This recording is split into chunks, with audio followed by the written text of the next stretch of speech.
దశ ఊర్ధ్వపుండ్రాలను ధరించి ద్రావిడ వేద పారాయణ చేశారు. చిత్ర విచిత్రములైనటువంటి భంగిమలతో ఉన్నటువంటి ఛత్రము ఆకారము కలిగిన వాటిని నీ ముందు గిరగిర తిప్పుతున్నారు. ఈ ప్రపంచాన్ని మొత్తాన్ని నీవు అలా అరచేతిలో బంతివలే త్రిప్పుతూ ఈ ప్రపంచాన్ని రక్షిస్తావనే విషయాన్ని సూచిస్తున్నారు. నాడు తెల్లని పట్టు వస్త్రాన్ని ధరించావు. ఆ తెల్లని పట్టు వస్త్రానికి నీలములో ఒక విధమైనటువంటి రంగు అంచుగా ధరించావు.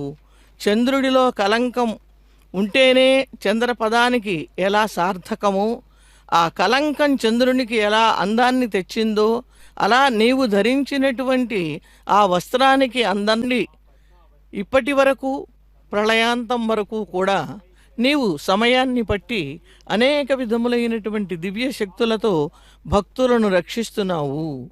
నీ తత్వాన్ని తెలుసుకున్నటువంటి పెద్దలు గీర్దేవతేతి గరుడధ్వజ సుందరీతి శాకంబరీతి శశిశేఖర వల్లభేతి సృష్టి ఉన్నతమైనటువంటి స్థానానికి తీసుకువెళ్తూ ఉంటుంది. అదిగోండి, రకరకాలైనటువంటి పౌరాణిక పాత్రలను ధరించి భక్తులందరూ కూడాను జగన్మాత అయినటువంటి పద్మావతి అమ్మవారి ముందున ప్రదర్శిస్తూ ఉన్నారు. నయనానందకరంగా ఉన్నటువంటి దేవతా స్వరూపాలను వాళ్ళు అందరూ కూడాను చక్కగా ప్రదర్శిస్తూ ఉన్నారు. ముందుగా దర్శనం చేసుకోవాలి. మనం భగవత్తత్వాన్ని దర్శనం చేసుకున్నటువంటి భగవత్తత్వంలోని ఆంతర్యాన్ని మనం అర్థం చేసుకోవాలి. చంద్రప్రభావాహనాన్ని అధిరోహించినటువంటి ఆ తల్లిని మనం వీక్షిస్తున్న వేళ, అమ్మా నీ చల్లని చూపులు మా పైన ప్రసరింపచేయి.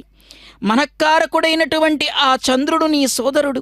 మా మనస్సులన్నింటినీ కూడాను నీ వైపుకు తిప్పేందుకు దోహదపడుతూ ఉంటాడు తల్లి అంటూ ఆ తల్లిని మనం శరణు వేడుకోవాలి. చంద్రప్రభావాహనంలో ఉన్నటువంటి అర్థాన్ని, అంతరార్థాన్ని, పరమార్థాన్ని మనం గ్రహించాలి. ప్రతి వాహనంలో కూడాను అర్థ, అంతరార్థ, పరమార్థాల యొక్క త్రివేణి సంగమం దాగి ఉంటుంది. ఆయా సుదతై నిలిచే ఆదిమ పురుషుని అండనదే శోధించి చూచిన సుదతై నిలిచే వెంకటేశ్వరు కాగిట మరిగిన మేలు మంగైతోచే ఆదిమ పురుషుని అండనదే శోధించి చూచిన సుదతై నిలిచే ఆదిమ పురుషుని అండ. ఇష్టము, అంతటి ఇష్టాన్ని ఆ కౌస్తుభమణి పట్ల కూడా స్వామి ప్రదర్శిస్తూ ఎల్లవేళలా తన హృదయ ఫలకంపై ఆ కౌస్తుభమణిని ధరించి ఉంటున్నాడు. అలా ఒకరు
వేడుకోకాని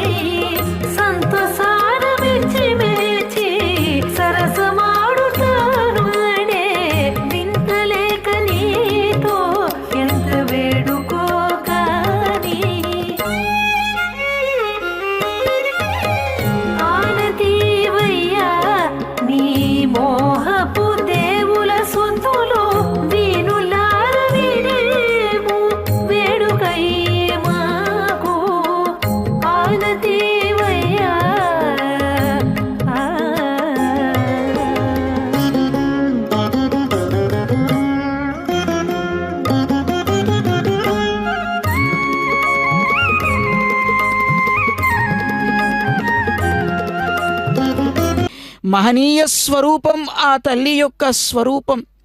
దివ్యమైనటువంటి కాంతులను ప్రసరిస్తూ ఉన్నది ఆ తల్లి. వెనకనేమో సోదరుడు రజత కాంతులను వెదజల్లుతూ ఉంటే తల్లి ఏమో బంగారు కలశాన్ని ధరించి నవనీతాన్ని మన కోసం అందిస్తూ ఉన్నటువంటి దివ్యమైన సన్నివేశాన్ని మనం అందరం కూడాను చూస్తూ ఉన్నాం. తల్లి అనుగ్రహించినటువంటి కవిత్వం అనేటువంటి విద్యయే మహత్వ కవిత్వ పటుత్వ సంపదల్ అని కదా పొతనామాత్యుల వారు చెప్పింది. పద్మావతి అమ్మవారిని ఉపాసన చేస్తే ఆ మహత్వ కవిత్వ పటుత్వ సంపదలు మనకు పుష్కలంగా లభిస్తాయి.